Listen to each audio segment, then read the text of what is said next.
अस्सलाम वालेकुम everyone, I hope आप सब खैरियत से होंगे। आज का वीडियो लेक्चर बहुत ज़्यादा इंटरेस्टिंग होने वाला है क्योंकि आज हम इंग्लिश लिटरेचर का एक बहुत फेमस पोइटिक फॉर्म पेट्रियार्कन सोनेट को डिटेल से स्टडी करेंगे।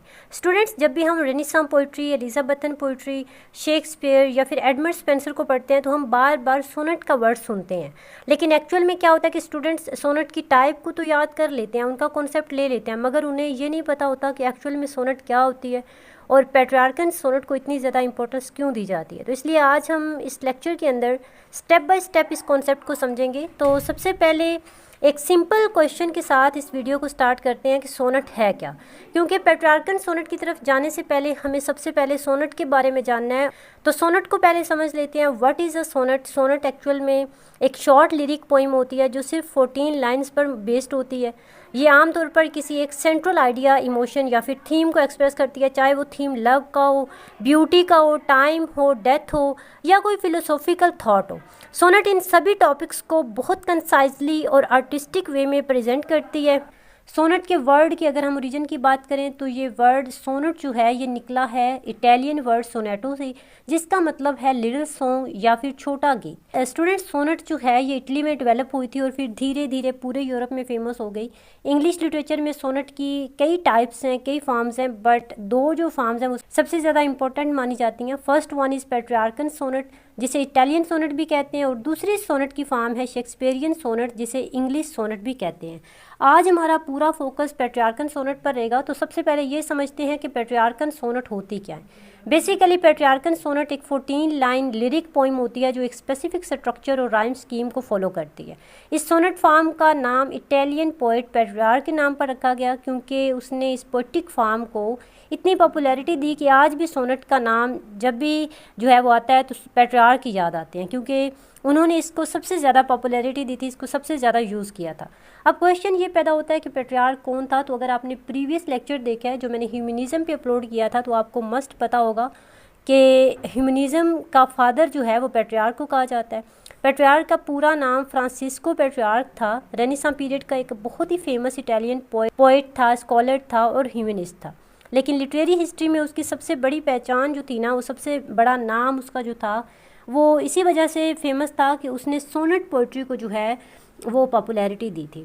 पेट्रियार्क ने अपनी सोनेट्स का एक फेमस कलेक्शन लिखा जिस कलेक्शन का टाइटल था कैंज़ोनोरे, और इस कलेक्शन के अंदर ज़्यादातर पोएम्स जो थी वो एक लेडी लोरा के गीत घूमती हैं। तो आज भी स्कॉलर्स के दरमियान यही बहस होती है कि लोरा जो थी वो हकीकत में मौजूद थी या फिर सिर्फ पेट्रियार्क की इमेजिनेशन का हिस्सा थी। लेकिन इतना ज़रूर है कि पेट्रियार्क ने लव पोइट्री को एक नई लिटरेरी हाइट दी और उसके स्टाइल ने पूरी यूरोपियन पोइट्री को डीपली इन्फ्लुएंस किया। स्टूडेंट्स, अभी हम बात करते हैं एक बहुत इंपॉर्टेंट टॉपिक की, that is about the structure of Petrarchan sonnet. Petrarchan sonnet total 14 lines पर बेस्ड होती है, लेकिन ये 14 लाइन्स जो है ना, ये 14 लाइन्स दो पार्ट्स में डिवाइड होती हैं। फर्स्ट पार्ट कहलाता है ऑक्टिव और दूसरा पार्ट कहलाता है सेस्टेट। ऑक्टिव सोनेट की फर्स्ट 8 लाइन्स को कहते हैं, जबकि सेस्टेट सोनेट की लास्ट 6 लाइन्स को कहते हैं। ट्रेडिशनल पेट्रियार्कन सोनेट की राइम स्कीम होती है A B B A B B A, ये ऑक्टिव की राइम स्कीम है, जबकि सेस्टेट की राइम स्कीम जो है वो थोड़ी डिफरेंट होती है, जैसे सी डी ई या फिर C D C D C D.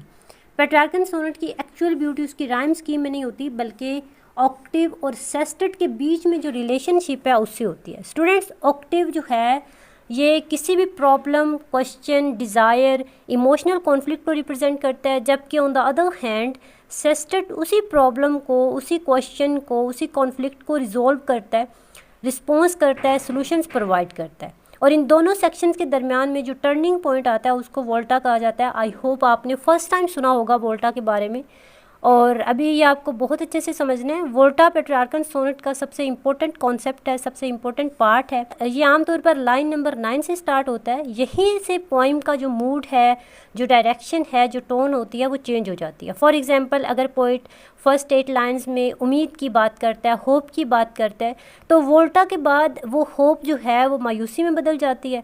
अगर वो किसी सवाल को रेज़ कर रहा है तो वोल्टा के बाद उसका जवाब जो है वो दे सकता है, और अगर किसी कॉन्फ्लिक्ट को रिप्रेजेंट कर रहा है तो उसके बाद जो है वो रेजोल्यूशन भी उसका सामने आ सकता है। फॉर एग्जांपल पोएट जो है वो फर्स्ट 8 लाइन्स में अपनी बिलवड की तारीफ़ करता है। वो कहता है कि उसकी आंखें सितारों की मानिंद हैं, उसके जो है वो चेहरा जो है वो सूरज की मानिंद चमकता रहता है और उसकी आवाज़ म्यूज़िक की तरह है। लेकिन क्या होता है कि लाइन नंबर 9 पर अचानक से उसे एहसास होता है कि जिस औरत की वो इतनी तारीफ़ें कर रहा है वो औरत तो उससे मोहब्बत ही नहीं करती।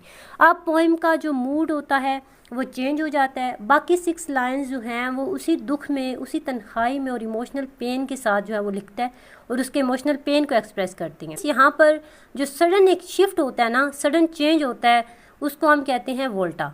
अब मेजर थीम्स की तरफ आते हैं। पेट्रियार्कन सोनेट के मेजर थीम्स में सबसे पहला थीम है आइडियलाइज्ड लव। पेट्रियार्क अपनी बिलवड को एक परफेक्ट और आलमोस्ट डिवाइन फिगर के तौर पर रिप्रेजेंट करते थे। वो कभी उसको एक ऑर्डिनरी इंसान की तरह नहीं समझते थे, बल्कि हमेशा उसे गॉडेस समझते थे।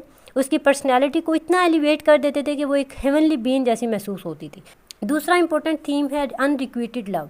ये कैसी मोहब्बत होती है जो वापस नहीं मिलती। वापस ना मिलने का मतलब है कि ये वन साइडेड लव होता है। पोएट अपनी बिलवड से बहुत मोहब्बत करता है, उसकी जो है वो तारीफ़ें करता है, उसकी कद्र करता है, लेकिन दूसरी तरफ क्या होता है कि उसकी बिलवड जो है वो उसके इमोशंस को आंसर नहीं करती, उसका जो प्यार है उसको धुतकार देती है। इसी वजह से पोएट लॉन्गिंग और सफरिंग का शिकार रहता है। थर्ड इंपॉर्टेंट थीम है conflict between earthly and spiritual love. Students, एक तरफ तो पोएट जो है वो फिजिकल ब्यूटी से अट्रैक्ट होता है और दूसरी तरफ स्पिरिचुअल प्योरिटी और हायर वैल्यूज़ की जो है तलाश में रहता है। यानी उसके अंदर जो वर्ल्डली डिज़ायर्स और स्पिरिचुअल एस्पिरेशंस होती हैं ना, वो दोनों मौजूद होते हैं और दोनों के बीच में जो है वो स्ट्रगल चल रही होती है। अभी हम देखते हैं कि इंग्लिश लिटरेचर के ऊपर पेट्रियार्कन सोनेट का क्या इन्फ्लुएंस था। तो जब रेनेसां का टाइम आया ना, रेनेसां जो पीरियड था उसी के दौरान सोनेट जो थी वो इंग्लैंड में पहुंची, तो उसने इंग्लिश पोइट्री को बहुत ज़्यादा डीपली इन्फ्लुएंस किया था। सर थॉमस वाइट जो थे वो फर्स्ट इंग्लिश पोइट थे जिन्होंने पेट्रियार्कन सोनेट को इंग्लैंड में इंट्रोड्यूस करवाया था। उसके बाद हेनरी हॉवर्ड अर्ल ऑफ सरे ने भी इस फॉर्म को यूज़ किया, अडॉप्ट किया। बाद में सर फिलिप सिडनी ने, एडमंड स्पेंसर ने भी पेट्रियार्कन ट्रेडिशंस को फॉलो किया। इवन विलियम शेक्सपियर की जो अर्ली सोनेट्स हैं ना, उनके अंदर जो इमेजरी भी पेट्रियार्कन इन्फ्लुएंस से उन्होंने लिखी है। इसके साथ ही हमारा लेक्चर एंड होता है। अगर हम पूरे लेक्चर को समराइज़ करते हैं तो पेट्रियार्कन सोनेट 14 लाइंस पर बेस्ड होती है। ये 2 पार्ट्स में डिवाइड होती है, octave and sestet. And octave की ट्रेडिशनल राइम स्कीम है A-B-B-A, जबकि सेस्टेट की जो है वो है C-D-C-D-C-D। लाइन नंबर 9 पर वोल्टा या टर्निंग पॉइंट आता है। Idealised love, unrequited love and earthly versus spiritual love इसके मेजर थीम्स हैं और इंग्लिश सोनेट ट्रेडिशन पर इसकी बहुत जो है वो डीप इम्पैक्ट है। तो इसी के साथ ही आज का हमारा लेक्चर एंड होता है। आई होप आपको पेट्रियार्कन सोनेट का पूरा कॉन्सेप्ट अच्छे से समझ आया होगा। अगर लेक्चर का कोई पॉइंट क्लियर नहीं है, कमेंट सेक्शन में आप पूछ सकते हो। अपना बहुत ख्याल रखना, मिलते हैं अगली वीडियो में। अल्लाह हाफिज़।